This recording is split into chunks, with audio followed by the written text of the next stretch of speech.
Hey, hi community. So today we will see what happens in, or how do we decide, or how do we decide the task, or how do we plan the sprint of DevOps. Okay, so that we will see quickly. So pardon for my voice today. Okay, so we will divide this into few parts. Okay, suppose today we are deciding a sprint. Suppose this is sprint 2. Okay, suppose this is sprint 2. Okay, so now a few tasks that we have to now take from the backlog as well. Suppose some tasks from the backlog we will take, okay, in the next sprint. Okay, next sprint means sprint 2. Sprint 1 has been done, now we are planning for the sprint 2. Okay, so few tasks we are taking from the backlog. Suppose this is 10 backlog tasks are there. Okay, and next suppose few new CI/CD implementations are there. Okay, suppose few new cloud setups are there. Cloud setups means cloud server setups are there. Cloud server setups. Okay, and suppose some new POC is there. New POC, new service that we have to search first and how to implement and provide the solution. So suppose like this we have all these things. Okay, so now as per the bandwidth, of course, as you know, in the sprint we have to decide as per the bandwidth as well, right? So let's see.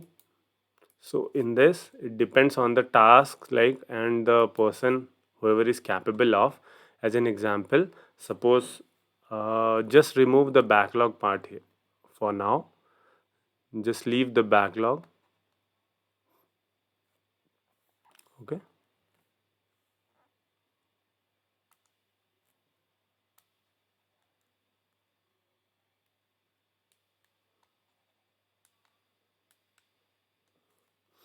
okay, so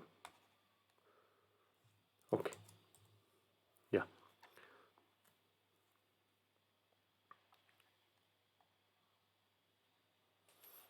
leave backlog for now. Okay, so we are not taking as backlog we have just taken as an example, like suppose 10 backlogs are there, so we will consider that in the sprint. But from the backlog the task will be anyhow inside the CI/CD cloud and new POC or something inside that, like whatever will be the work from the backlog, something will be from this. Suppose these DevOps are only working on these parts. Okay, okay, so leave the backlog for now. Yeah, so suppose there are 3 person in that, like one is lead, okay, and two are DevOps engineer. Okay, so lead also has AWS expertise or cloud expertise, whatever you were using. We are taking as AWS expertise, and he has AWS expertise. These two DevOps engineer, they knows AWS as well, and they know CI/CD as well.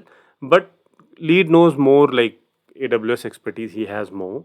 So here they used to define the task as per the need. Suppose here some CI/CD tasks were there, right? This was the task, right?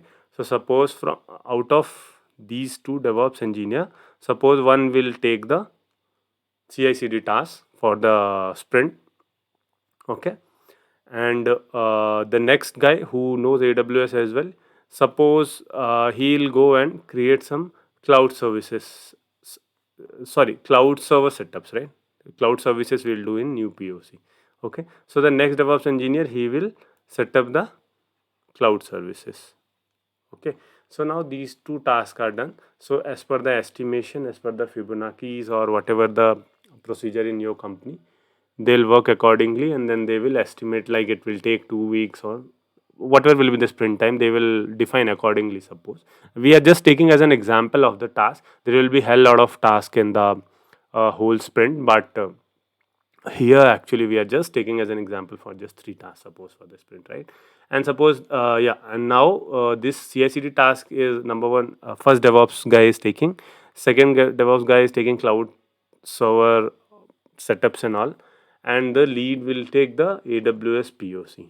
Okay, so he can do the POC, then start creating the services, and then in the next sprint, maybe once he's set up the service, maybe in the sprint 3, now the task he will divide, he will firstly give the KT how he has done and setup and all, then inside that whatever will be the task, then again they three will divide between them. Okay, so that's how they actually define the task and define the, as per the capability they use to distribute the task in the DevOps sprints. So that's how it is. But of course, if there will be some issues in productions and all these, which tickets will be urgent and look into the matter urgently and all these things, so that will also come inside the sprint. So at that time, of course, like every other production supports like QA support, dev support, the same way SRE support, and the same way DevOps also has to support in the production if that is priority instead of these tasks. But in normal way, in such a way, people used to divide the task, right? So yeah, thank you so much.